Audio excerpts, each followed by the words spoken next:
우리는 왜 이렇게 오래도록 근심과 걱정을 안고 살아왔을까요? 하루를 무사히 보내는데도 마음은 쉽게 쉬지 않고 특별한 일이 없어도 불안은 습관처럼 따라옵니다. 나이가 들수록 걱정은 줄어들 것 같지만 오히려 형태만 바꿔 계속 생겨납니다. 건강에 대한 걱정, 관계에 대한 걱정, 남은 시간에 대한 걱정까지 마음은 늘 무언가를 붙잡고 놓지 않으려 합니다. 부처님은 이 현상을 성격이나 환경 탓으로 보지 않으셨습니다. 인간의 마음 구조 자체가 그렇다고 보셨습니다. 마음은 본래 안전을 먼저 생각하도록 만들어졌고 위험을 미리 감지하려는 성질을 갖고 있습니다. 그래서 아직 오지 않은 일을 앞당겨 생각하고 이미 지나간 일을 반복해서 떠올립니다. 이 기능 덕분에 우리는 살아남았지만 동시에 이 기능 때문에 괴로움도 함께 생겨났습니다. 문제는 걱정이 생기는 것 자체가 아니라 그 걱정을 사실처럼 믿어버리는 데 있습니다. 마음은 생각을 하나 만들어내고 우리는 그 생각에 의미를 붙입니다. 이러다 큰일 나는 건 아닐까? 앞으로 더 나빠지면 어쩌지? 이렇게 생각이 생각을 부르기 시작하면 마음은 점점 지금 이 순간에서 멀어집니다. 몸은 여기 있지만 마음은 과거와 미래를 오가며 쉬지 못합니다. 부처님은 이 상태를 마음이 제자리를 떠난 삶이라고 하셨습니다. 마음이 지금에 머물지 못하면 아무리 조건이 좋아도 편안해질 수 없다고 하셨습니다. 근심과 걱정은 삶이 잘못돼서 생기는 것이 아니라 마음이 계속 움직이고 있기 때문에 생긴다는 뜻입니다. 우리는 흔히 걱정을 없애야 마음이 편해질 거라 생각합니다. 하지만 부처님은 반대로 말씀하셨습니다. 걱정을 없애려 애쓰지 말고 걱정이 생기는 구조를 먼저 보라고 하셨습니다. 마음이 어떻게 생각을 만들고 그 생각을 어떻게 붙잡는지 알아차리는 것이 첫걸음이라는 것입니다. 이렇게 보면 근심과 걱정은 나약함의 증거가 아닙니다. 오히려 오래 책임지고 살아온 마음의 흔적입니다. 문제는 그 마음을 계속 몰아붙이며 살아왔다는 데 있습니다. 이제는 조금 다르게 볼 수 있습니다.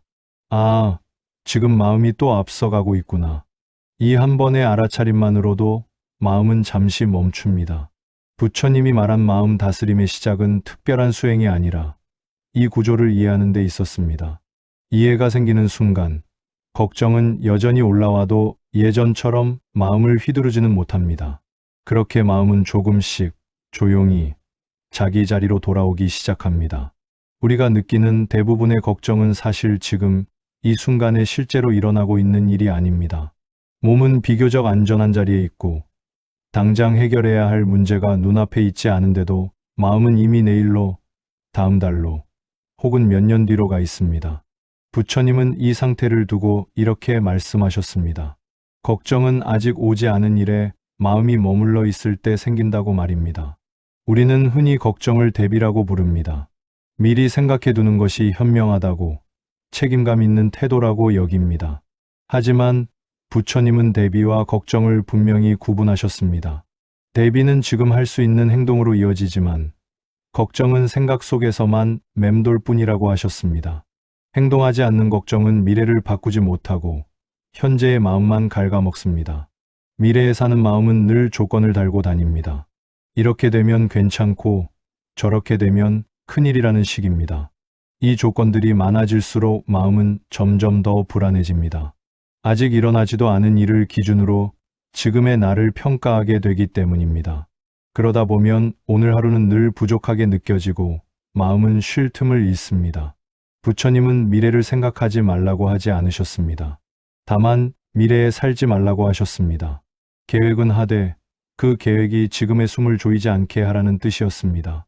미래는 언제나 지금 이 순간을 통해서만 다가옵니다. 지금을 건너뛰고 내일로 가는 길은 없습니다. 걱정이 깊어질수록 우리는 확실한 답을 원합니다. 완전히 안전해질 방법, 다시는 흔들리지 않을 상태를 찾으려 합니다.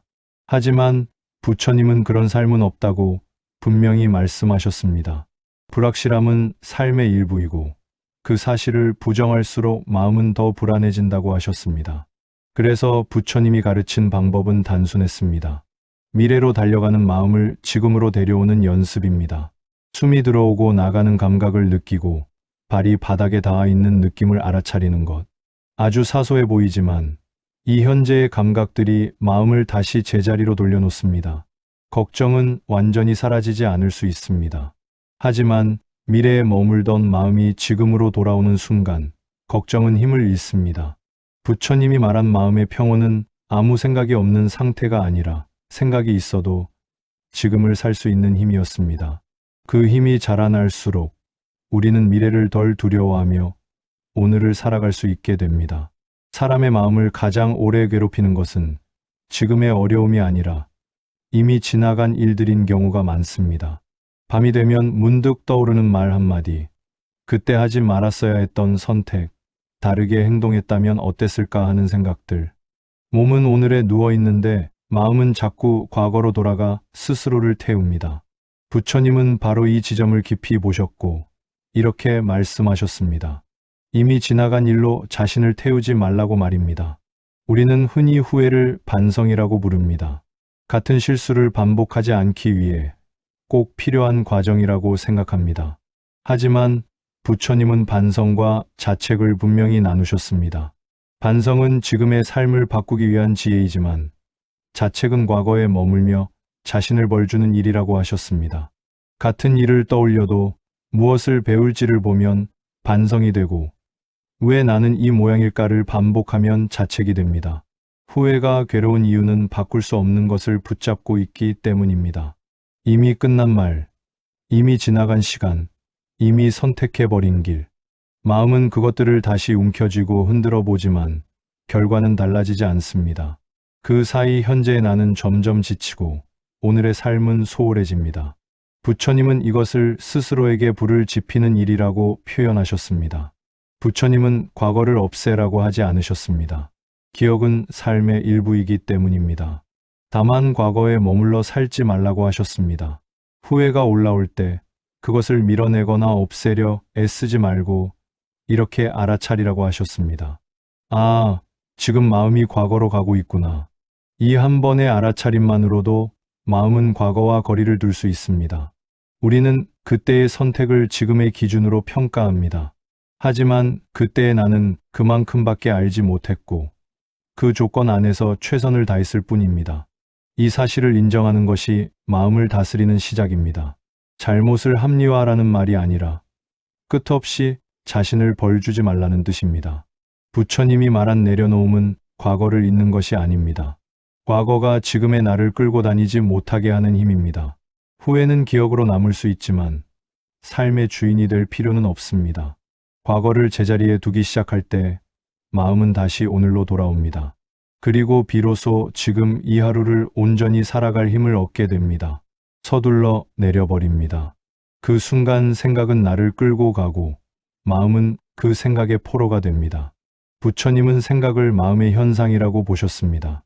구름이 하늘에 떠올랐다가 사라지듯 생각도 잠시 나타났다 사라지는 것일 뿐이라고 하셨습니다. 문제는 구름을 붙잡으려 하거나 그 구름 속으로 들어가 버릴 때 생깁니다. 생각을 믿는 순간 우리는 그 생각 속에 갇혀버립니다. 생각을 바라본다는 것은 이렇게 말하는 것입니다. 내가 이런 생각을 하고 있구나.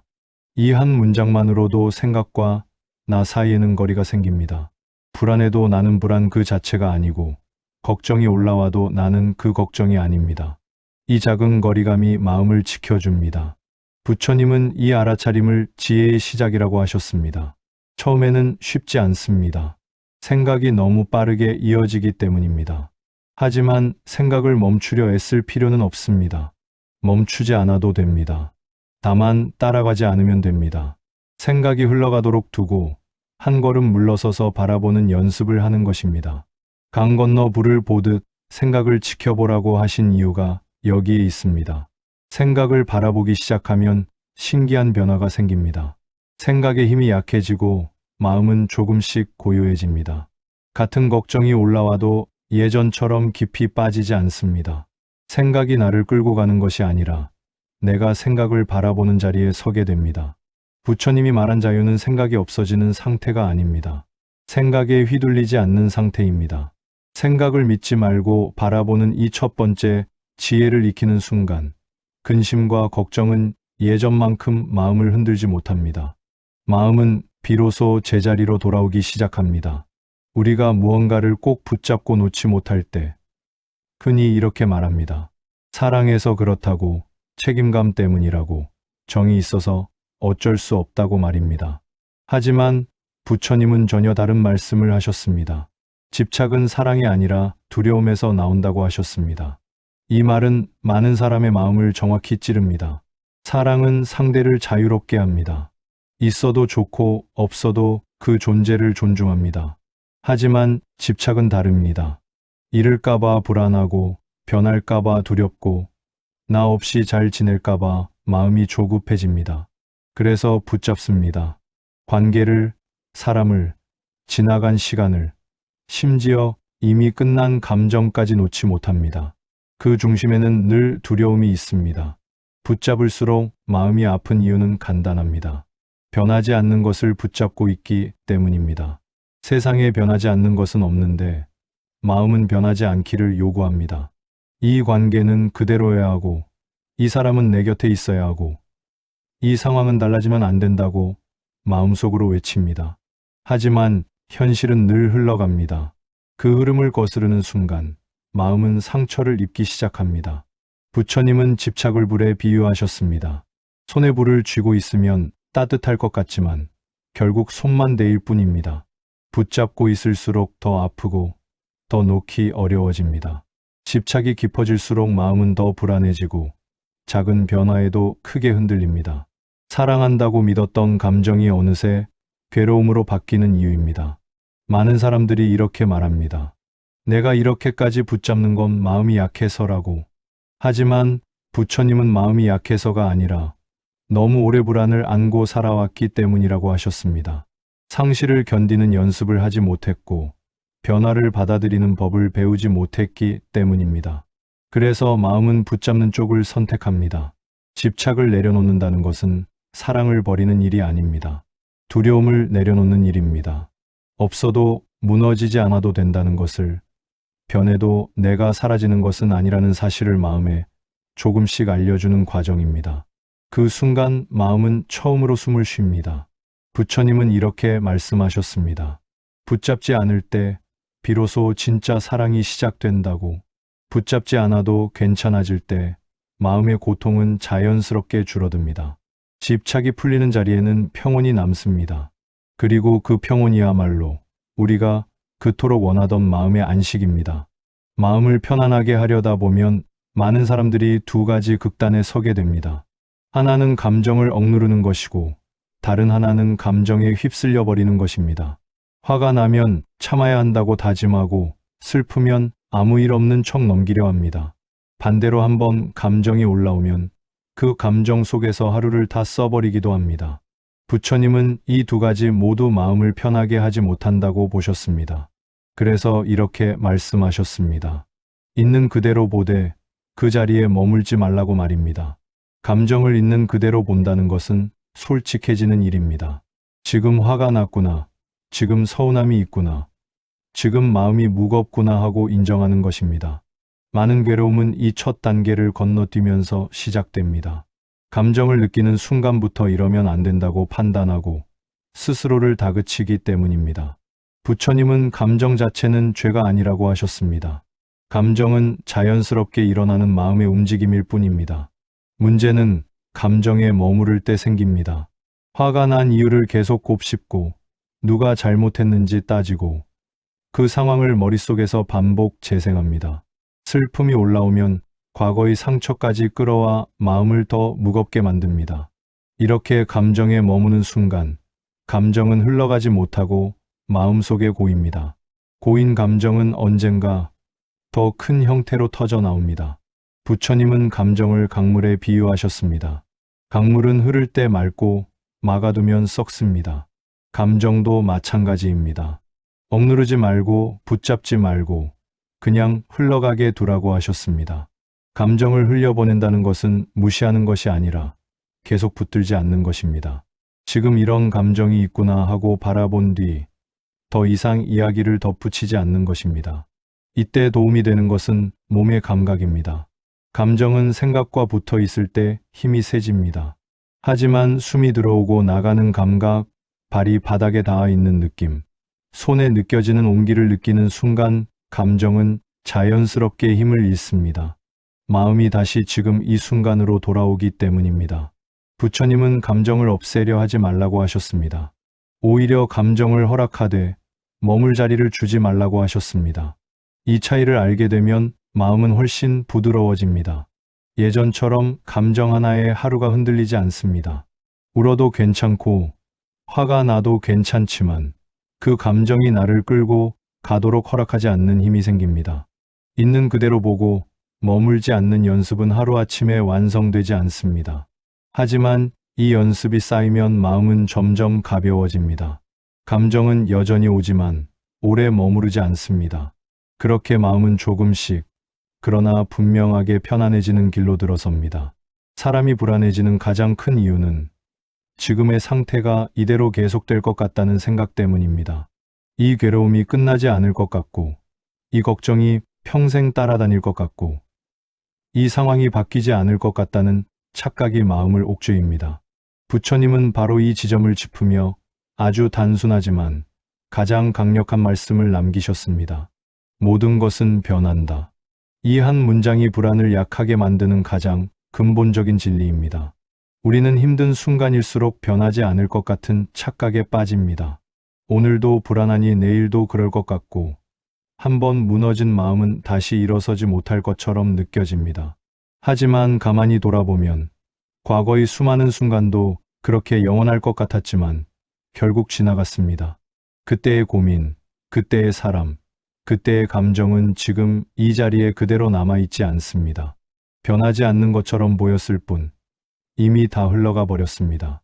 부처님이 말한 무상우장은 세상이 냉정하다는 뜻이 아닙니다. 오히려 그 반대입니다. 지금의 괴로움도 고정된 실체가 아니라는 사실을 알려주는 자비로운 가르침입니다. 불안은 지금 이 순간의 상태일 뿐 나의 본질도 내 인생의 결론도 아닙니다. 그런데 우리는 이 불안을 붙잡고 이름을 붙입니다. 나는 원래 불안한 사람이다. 내 인생은 항상 이렇다라고 말입니다. 그 순간 변하는 것을 고정된 것으로 만들어 스스로를 더 괴롭게 합니다. 모든 것이 변한다는 사실을 진심으로 받아들이면 마음의 태도가 달라집니다.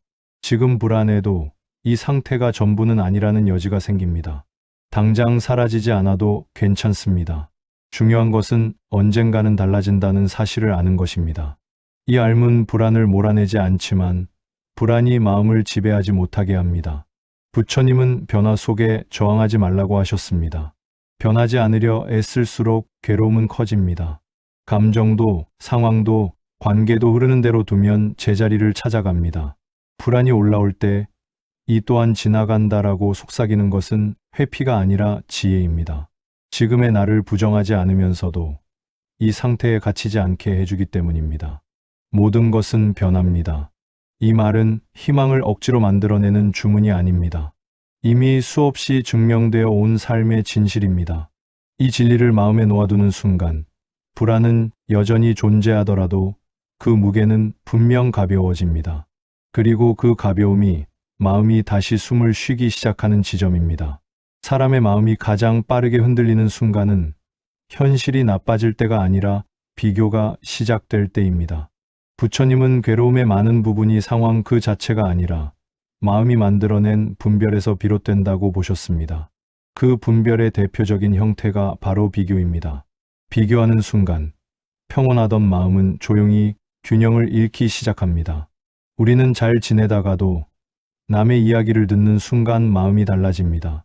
비슷한 나이인데 저 사람은 잘 사는 것 같고 나는 뒤처진 것 같다는 생각이 들면 갑자기 지금까지 괜찮다고 느꼈던 삶이 부족해 보입니다.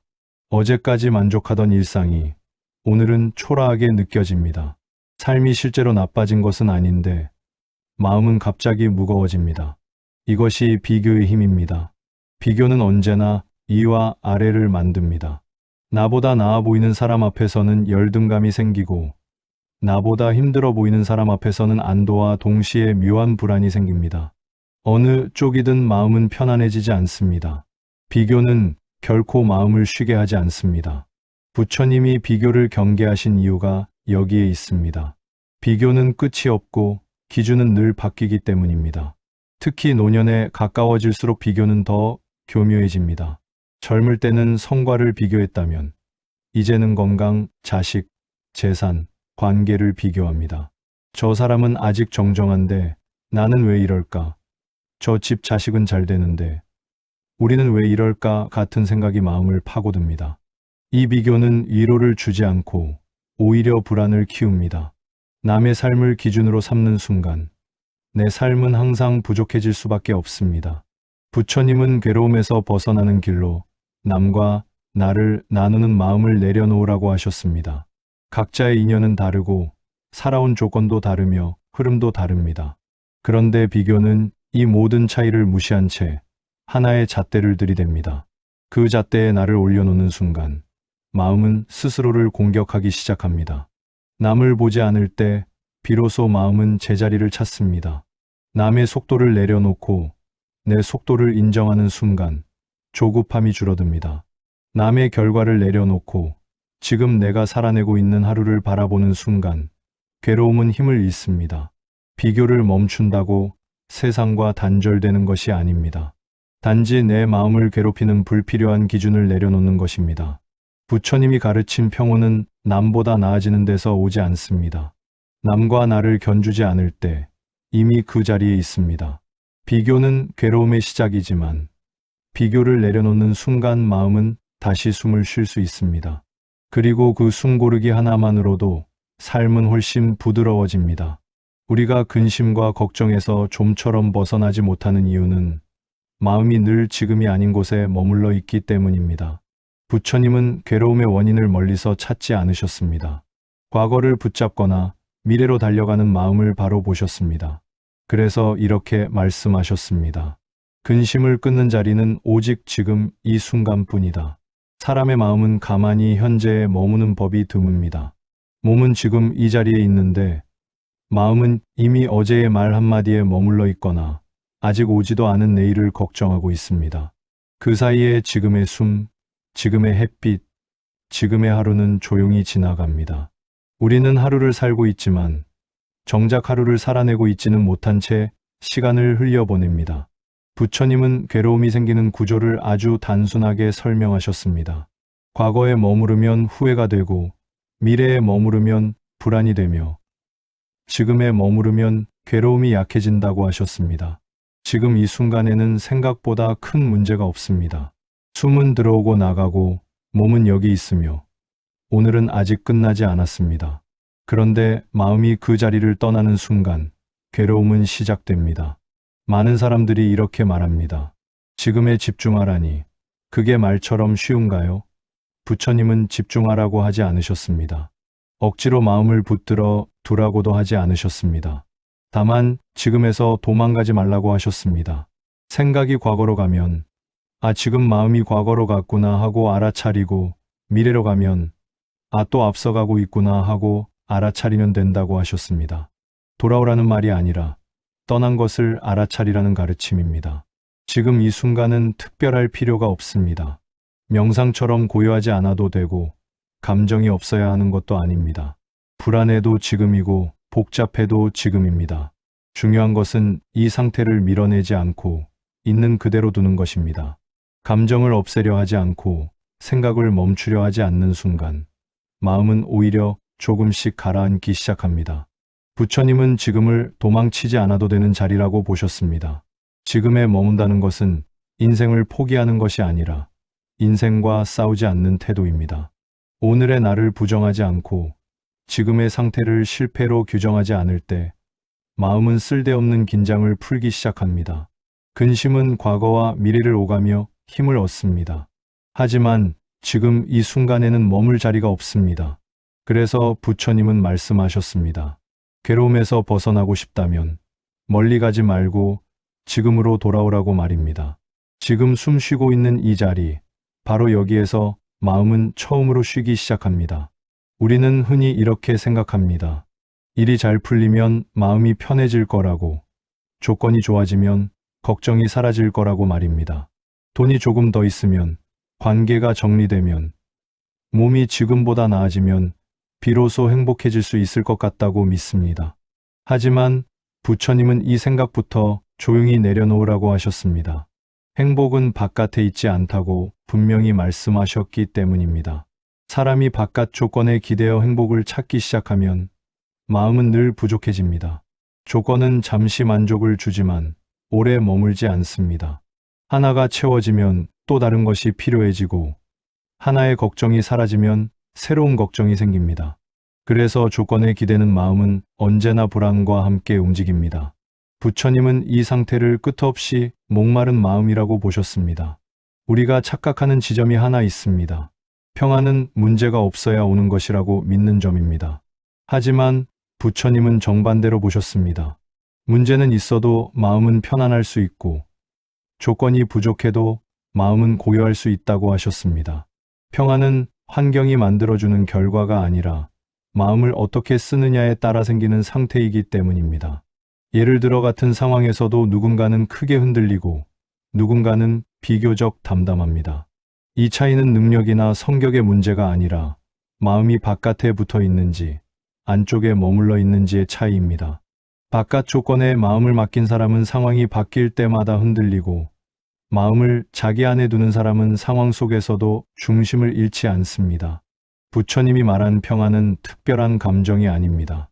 기쁘지도 들뜨지도 않은 상태이지만 그렇다고 공허하지도 않습니다. 지금 이 상태를 있는 그대로 허용하는 힘, 더 나아지지 않아도 괜찮다고 스스로에게 말해줄 수 있는 여유입니다. 이 여유가 생기면 삶은 갑자기 완벽해지지 않아도 견딜만해집니다. 그래서 부처님은 행복을 찾으러 다니지 말라고 하셨습니다. 찾는 순간 마음은 이미 바깥으로 나가 있기 때문입니다. 대신 마음을 가만히 살펴보라고 하셨습니다. 지금 나는 무엇을 조건으로 삼아야만 괜찮다고 믿고 있는지, 무엇이 채워져야만 편안해질 수 있다고 생각하는지 말입니다. 이 질문 하나만으로도 마음은 조금 가벼워집니다. 행복은 소유가 아니라 상태입니다. 얻는 것이 아니라 내려놓을 때 가까워집니다. 조건이 바뀌기를 기다리지 않고 지금의 마음을 돌보는 순간 평안은 조용히 모습을 드러냅니다. 부처님이 말한 행복은 멀리 있지 않습니다. 바로 지금 이 마음이 어디에 머물고 있는지 알아차리는 그 자리에서 시작됩니다. 우리는 괴로움이 생기면 가장 먼저 그것을 없애려 합니다. 불안이 올라오면 누르려 하고 슬픔이 생기면 밀어내려 하고 분노가 올라오면 스스로를 다그칩니다. 이렇게 생각합니다. 이 감정만 사라지면 괜찮아질 텐데라고 말입니다. 하지만 부처님은 이 지점에서 전혀 다른 말씀을 하셨습니다. 괴로움은 피하려 할수록 오히려 힘을 얻는다고 하셨습니다. 괴로움이 커지는 이유는 감정 그 자체 때문이 아니라 그 감정을 대하는 태도 때문입니다. 마음속에서 불안이 올라올 때 우리는 곧바로 판단합니다. 이러면 안 된다. 왜 또 이러는 거냐? 빨리 없어져야 한다. 이 저항의 순간 마음은 두 겹의 고통을 만듭니다. 하나는 불안이라는 감정이고 다른 하나는 불안을 거부하는 싸움입니다. 부처님은 이 싸움이야말로 고통을 키우는 불씨라고 보셨습니다. 우리가 흔히 착각하는 것이 있습니다. 감정을 받아들이면 그 감정에 지는 것 같다는 생각입니다. 하지만 받아들임은 항복이 아닙니다. 괴로움을 인정한다고 해서 그 감정에 끌려가는 것이 아닙니다. 오히려 지금 이런 마음이 올라왔구나 하고 바라보는 순간 감정은 더 이상 주인이 되지 못합니다.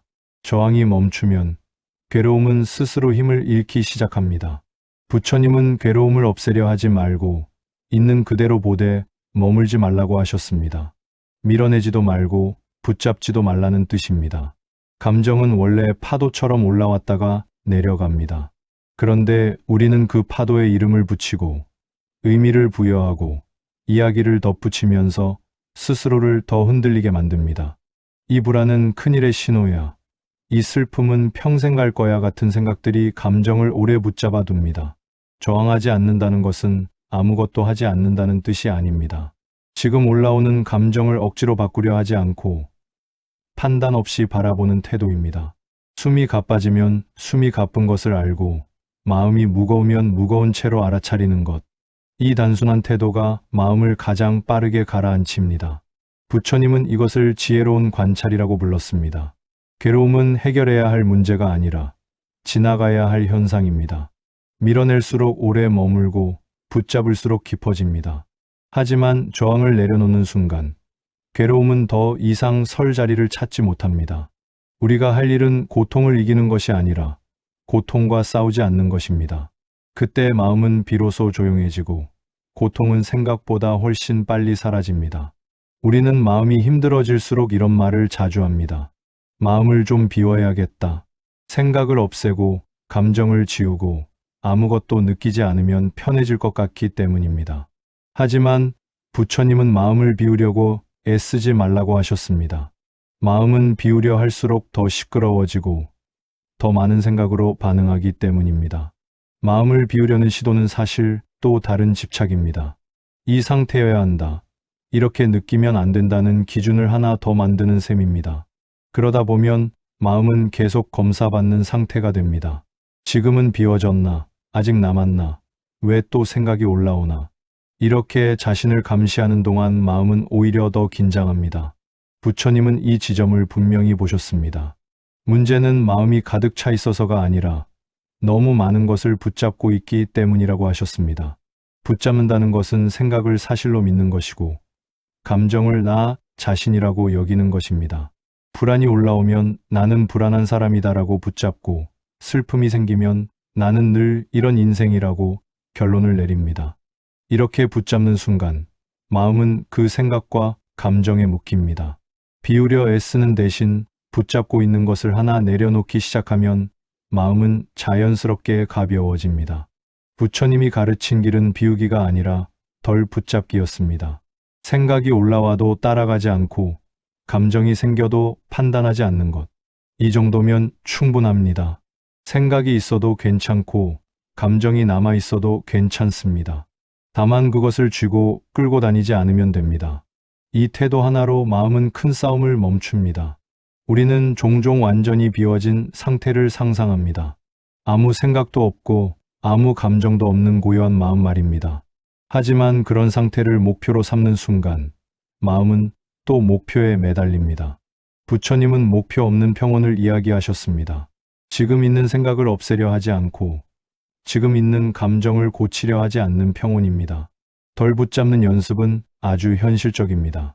생각이 올라올 때 이건 생각이구나 하고 한 발 물러서는 것.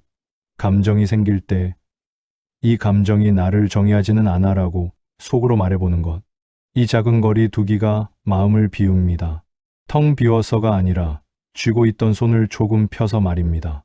마음을 다스린다는 것은 특별한 상태로 가는 일이 아닙니다. 지금 이 마음을 그대로 두되 더 이상 끌려가지 않는 힘을 기르는 일입니다. 비우려 애쓰지 않아도 붙잡지만 않으면 마음은 스스로 가벼워집니다. 그리고 그 가벼움 속에서 우리는 처음으로 편안함을 느끼게 됩니다. 우리는 흔히 편안함을 이렇게 생각합니다. 걱정이 하나도 없고 문제가 사라지고 마음이 늘 고요한 상태. 그래서 마음이 흔들릴 때마다 스스로에게 묻습니다. 왜 나는 아직도 편안해지지 못했을까? 하지만 부처님은 이런 기준 자체가 마음을 더 불안하게 만든다고 보셨습니다. 편안함은 걱정이 사라진 상태가 아니라 걱정이 있어도 무너지지 않는 상태라고 하셨기 때문입니다. 삶에서 걱정을 완전히 없애는 것은 불가능합니다. 나이가 들수록 걱정의 종류만 달라질 뿐 형태는 계속 바뀌어 나타납니다. 건강, 관계, 미래, 가족. 이것들이 전부 사라져야 마음이 편안해진다면 우리는 평생 편안해질 수 없습니다. 그래서 부처님은 조건이 충족되기를 기다리는 삶이 아니라 조건 속에서도 중심을 잃지 않는 삶을 이야기하셨습니다. 흔들리지 않는 마음이란 아무 일에도 반응하지 않는 마음이 아닙니다. 기쁘면 기쁘고 힘들면 힘든 것을 느낍니다. 다만 그 감정에 휩쓸려 자신을 잃지 않는 상태입니다. 걱정이 올라와도 이 걱정이 나의 전부는 아니라고 알고 불안이 생겨도 이 불안이 나를 끌고 가지는 않도록 중심을 잡는 것입니다. 중심 없는 마음은 바깥 상황에 따라 계속 흔들립니다. 누군가의 말 한마디, 작은 사건 하나에도 하루 전체가 좌우됩니다. 반대로 중심이 있는 마음은 상황을 보되 그 안으로 빨려 들어가지 않습니다. 부처님은 이 차이가 삶의 무게를 완전히 바꾼다고 하셨습니다. 같은 일을 겪어도 중심이 있는 사람은 덜 다치고 더 빨리 돌아옵니다. 중심은 억지로 단단해진다고 생기지 않습니다. 애써 참거나 감정을 눌러서도 만들어지지 않습니다. 중심은 반복되는 연습 속에서 자랍니다. 생각이 흔들릴 때마다 지금 내가 어디에 서 있는지를 한번 돌아보고, 감정이 커질 때마다 숨을 한번 고르는 것. 이런 작은 돌아봄이 마음의 중심을 만듭니다. 편안함을 너무 큰 상태로 상상하지 않아도 됩니다. 오늘 하루 크게 무너지지 않았다면 그것도 편안함입니다. 걱정 속에서도 밥을 먹고 잠시 웃고 다시 숨을 고를 수 있었다면 이미 중심은 작동하고 있는 것입니다. 부처님이 말한 평안은 특별한 사람이 도달하는 경지가 아니라 누구나 지금 이 자리에서 연습할 수 있는 태도였습니다. 그래서 삶이 흔들릴수록 우리는 이렇게 말할 수 있어야 합니다. 걱정은 있지만 나는 중심을 잃지 않았다. 불안은 지나가고 있지만 나는 여기 서 있다. 이 마음 하나만으로도 삶은 훨씬 덜 흔들립니다. 그리고 그 상태가 바로 우리가 찾던 진짜 편안함입니다. 우리는 삶이 힘들어질수록 자꾸 인연을 원망합니다. 왜 이런 사람을 만났을까? 왜 하필 지금 이런 일이 생겼을까? 마음속에서는 끝없이 질문이 이어집니다. 이 인연만 아니었어도, 이 관계만 없었더라면 지금보다 훨씬 편했을 거라는 생각이 고개를 듭니다. 하지만 부처님은 괴로움의 원인이 인연 그 자체가 아니라 인연을 대하는 우리의 태도에 있다고 보셨습니다. 인연은 선택처럼 보이지만 실제로는 수많은 조건이 겹쳐 나타난 결과입니다. 내가 고른 것 같아 보여도 그 안에는 시기와 환경, 마음의 상태, 과거의 선택들이 함께 작용합니다. 그래서 부처님은 인연을 좋고 나쁜 것으로 단정하지 말라고 하셨습니다. 좋다고 붙잡으면 집착이 되고 나쁘다고 밀어내면 저항이 되어 마음을 더 무겁게 만든다고 하셨기 때문입니다. 우리가 인연을 원망할 때 마음은 이미 싸움을 시작한 상태입니다. 이 인연은 잘못됐다고 판단하고 지금의 현실을 부정합니다. 하지만 현실을 부정하는 동안에도 시간은 흐르고 그 인연은 그대로 존재합니다. 그 사이 마음만 지치고 달아갑니다. 부처님은 이 상태를 두고 이미 건너온 강을 다시 건너가려 애쓰는 것과 같다고 비유하셨습니다. 인연을 받아들인다는 것은 좋다고 말하는 것이 아닙니다. 괜찮다고 미워하는 것도 아닙니다. 그저 지금 이 인연이 내 앞에 와 있다는 사실을 인정하는 것입니다. 왜 이런 인연이 왔는지 따지기보다 이 인연 앞에서 내가 무엇을 배우고 있는지를 바라보는 태도입니다. 이 시선의 전환이 마음을 가장 빠르게 가볍게 만듭니다. 많은 사람들이 인연을 받아들이면 지는 것 같다고 느낍니다. 참아야 할 것 같고 억울함을 삼켜야 할 것 같다고 생각합니다. 하지만 부처님이 말한 받아들임은 굴복이 아닙니다. 싸우지 않겠다는 선택입니다. 싸움을 멈추는 순간 마음은 더 이상 불필요한 에너지를 쓰지 않게 됩니다. 인연을 원망하지 않을 때 비로소 보이는 것이 있습니다. 이 인연도 언젠가는 지나간다는 사실, 그리고 이 시간 속에서도 내가 숨쉬고 살아가고 있다는 사실입니다. 마음이 이 사실을 받아들이는 순간 인연은 더 이상 나를 짓누르는 짐이 아니라 지나가는 과정이 됩니다.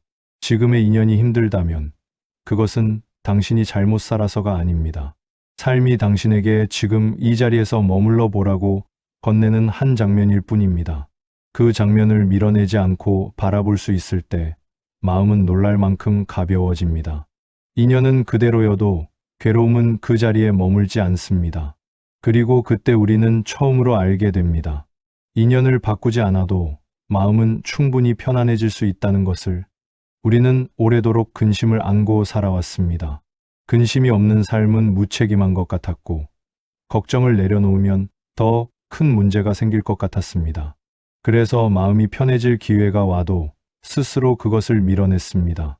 근심은 나를 지켜주는 것이라 믿었고, 걱정은 성실함의 증거처럼 여겼기 때문입니다. 하지만 부처님은 이 믿음 자체를 다시 살펴보라고 하셨습니다. 부처님은 근심이 삶을 지켜주는 힘이 아니라 마음이 만들어낸 습관일 수 있다고 보셨습니다. 실제로 근심은 문제를 해결하지 않습니다.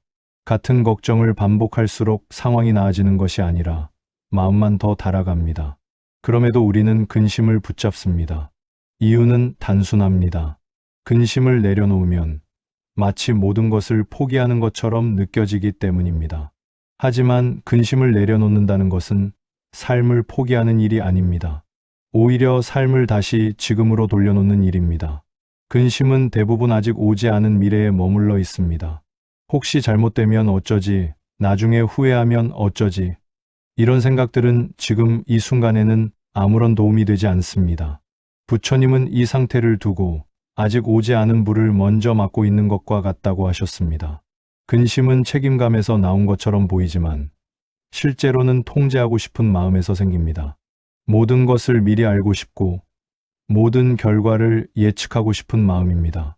하지만 삶은 원래 예측할 수 없는 흐름 속에 있습니다. 이 사실을 받아들이지 않으면 근심은 계속 다른 모습으로 돌아옵니다. 부처님은 근심을 없애려 애쓰지 말라고 하셨습니다. 다만 근심이 올라올 때 그것을 꼭 안고 살아야 할 이유가 있는지 물어보라고 하셨습니다. 이 근심이 지금 당장 내가 할 수 있는 행동으로 이어지는가? 아니면 그저 마음속에서 반복되는 생각인가? 이 질문 하나만으로도 근심은 힘을 잃기 시작합니다. 근심은 있어도 됩니다. 하지만 평생 안고 살 필요는 없습니다. 지금 이 순간 숨이 들어오고 나가는 것, 몸이 여기 존재하고 있다는 사실만으로도 삶은 이미 충분히 진행되고 있습니다. 근심이 사라져도 삶은 멈추지 않습니다. 오히려 그때 비로소 삶이 제 속도를 되찾습니다. 부처님은 이렇게 말씀하셨습니다. 괴로움은 붙잡을 때 생기고 평온은 놓을 때 드러난다고. 근심을 애써 안고 살아온 당신에게 이제는 다른 선택이 허락됩니다. 근심은 사라져도 괜찮습니다. 당신의 삶은 그 자체로 이미 흘러가고 있기 때문입니다. 우리는 이 이야기를 통해 하나의 결론에 도착했습니다. 마음을 편하게 만들기 위해 무언가를 더 가져야 하는 것도 아니고 더 강해져야 하는 것도 아니라는 사실입니다. 오히려 붙잡고 있던 것들을 하나씩 내려놓을 때 마음은 본래의 자리로 돌아옵니다. 근심과 걱정은 없애야 할 적이 아니라 더 이상 끌고 가지 않아도 되는 짐이었습니다. 삶은 늘 흘러가고 있었습니다.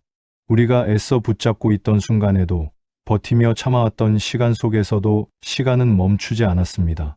부처님이 말한 흐름이란 특별한 길이 아니라 이미 우리가 서 있는 자리였습니다. 다만 우리는 너무 오래 붙잡느라 그 흐름을 느낄 여유가 없었을 뿐입니다. 이제 삶의 속도가 조금 느려진 지금 우리는 처음으로 선택할 수 있게 되었습니다. 모든 것을 다 붙잡고 가려 하지 않아도 된다는 선택, 애써 완벽하려 하지 않아도 된다는 선택입니다. 지금의 마음이 조금 불안해도 괜찮고 아직 근심이 남아 있어도 괜찮습니다. 중요한 것은 그것을 평생의 짐으로 삼지 않는 태도입니다. 오늘 이 이야기가 근심을 단번에 사라지게 하지는 않을지도 모릅니다. 하지만 한 가지는 분명합니다. 마음이 흔들릴 때마다 다시 돌아올 수 있는 자리를 알려주었다는 것. 그리고 그 자리는 언제나 지금 이 순간이라는 사실입니다. 숨 쉬고 느끼고 하루를 건너는 이 자리 말입니다. 부처님은 멀리 가라고 하지 않으셨습니다. 지금 여기에서 덜 붙잡고 살아가라고 하셨습니다. 삶을 통제하려 애쓰지 말고 흘러가는 삶과 함께 걸어가라고 하셨습니다. 그 길 위에서 마음은 자연스럽게 가벼워지고 평온은 애쓰지 않아도 드러납니다. 이제 이 이야기를 듣는 당신에게 마지막으로 이 말을 전하고 싶습니다. 모든 것은 흘러갑니다. 그러니 붙잡지 않아도 됩니다. 살아가면 됩니다. 그뿐입니다.